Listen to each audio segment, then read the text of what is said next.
নমস্কার বন্ধুরা, সুপ্রিয়া রান্নাঘরে আবারও একটা নতুন পর্বে তোমাদের সকলকে স্বাগত।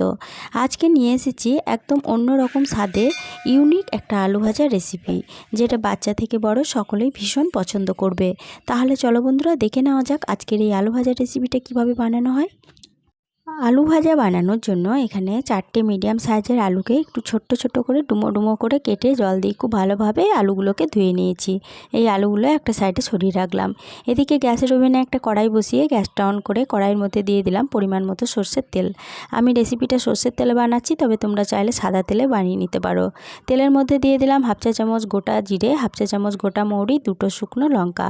এবার এগুলোকে খুব ভালোভাবে ভেজে নিয়ে মৌরি ও জিরে থেকে যখন সুগন্ধটা বেরোতে শুরু করেছে, তখন এর মধ্যে কেটে রাখা আলুগুলো দিয়ে দিচ্ছি। এই আলু ভাজার আলুটা একটু পাতলা করে কেটে নেবে, তাহলে পরে আলু ভাজার আলুটা খুব তাড়াতাড়ি ভালোভাবে সিদ্ধ হয়ে যাবে। সমস্ত আলুগুলো দিয়ে আলুগুলোকে একটু নেড়েচেড়ে ভেজে নিচ্ছি। আলুগুলোকে মিনিট 2 মতো নেড়েচেড়ে ভেজে নেওয়ার পরে এর মধ্যে দিয়ে দিচ্ছি স্বাদ অনুযায়ী লবণ। এবার লবণটা দিয়ে আবারও আলুটাকে ভালোভাবে নেড়েচেড়ে ভেজে নিচ্ছি।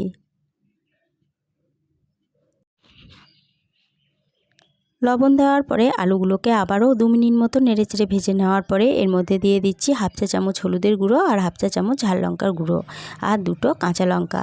এখানে ঝাল লঙ্কার গুঁড়োটা তোমরা যেরকম খাবে সেরকম অনুযায়ী কিন্তু কম বেশি করে নিতে পারো। এবার এই সমস্ত উপকরণ দিয়ে আবারও আলুগুলোকে একটু ভালোভাবে নেড়েচেড়ে ভেজে নিচ্ছি। হলুদ ও লঙ্কা গুঁড়ো দিয়ে আলুগুলোকে আবারও মিনিট 2 মতো নেড়েচেড়ে ভেজে নিয়েছি। এরপরে এর মধ্যে একটা ঢাকা চাপা দিয়ে দিচ্ছি। ঢাকা চাপা দিয়ে আলুগুলোকে ভাজা হতে দেবো। এতে 2 in 1 কাজ হবে। আলু ভাজাটা তাড়াতাড়ি হয়ে যাবে আর আলুটা ভালোভাবে সিদ্ধ হয়ে যাবে। আলুগুলো ভাজা হতে থাক। এদিকে গ্যাসের ওভেনে আবার একটা কড়াই বসিয়ে গ্যাসটা অন করে কড়াইয়ের মধ্যে দিয়ে দিলাম 2 চা চামচ পোস্ত। এবার গ্যাসের সিমটা মিডিয়ামে রেখে পোস্তটাকে একটু নেড়েচেড়ে ভেজে নিচ্ছি। পোস্তটাকে 1 মিনিট মতো ভেজে নেওয়ার পরে গ্যাসের সিমটা বন্ধ করে দিয়ে পোস্তটা কড়াই থেকে নামিয়ে নিয়ে ওই কড়াইয়ের মধ্যে আবারও দিয়ে দিলাম 2 টেবিল চামচ মতো কাঁচা চিনেবাদাম। এবার এই চিনেবাদামটাকে একটু ভালোভাবে নেড়েচেড়ে ভেজে নিচ্ছি। চিনেবাদামটাকে ভালোভাবে শুকনো কড়াইয়ে ভেজে নেওয়ার পরে চিনেবাদামটা কড়াই থেকে নামিয়ে বেশ কিছুক্ষণ রেখে ঠান্ডা করে নেওয়ার পরে চিনেবাদামটাকে একটা মিক্সিং জারের মধ্যে দিয়ে দিচ্ছি। মিক্সিং জারের মধ্যে চিনেবাদামটা দিয়ে একটু গুঁড়ো করে নেব। খুব বেশি গুঁড়ো করব না, একটু দানা দানায় থাকবে, এরকমভাবে চিনেবাদামটা গুঁড়ো করতে হবে। চিনেবাদামটা গুঁড়ো করা হয়ে গেছে, আর দেখো একটু দানা দানা করে চিনেবাদামটা কিন্তু গুঁড়ো করে নিয়েছি। এদিকে 4 মিনিট মতো আলুগুলোকে ঢাকা চাপা দিয়ে ভাজা হতে দিয়েছিলাম। 4 মিনিট পর ঢাকা চাপাটা খুলে নিয়ে আলুগুলোকে আবার একটু নেড়ে চেড়ে নিচ্ছি। আবার একটু নেড়ে চেড়ে নেওয়ার পরে আলুগুলোকে আবারও 2 মিনিটের জন্য ঢাকা দিয়ে ভাজা হতে দেব। 2 মিনিট পর আবারও ঢাকা চাপাটা খুলে নিলাম। এরপরে আলুগুলোকে আবার একটু নেড়ে চেড়ে দিচ্ছি।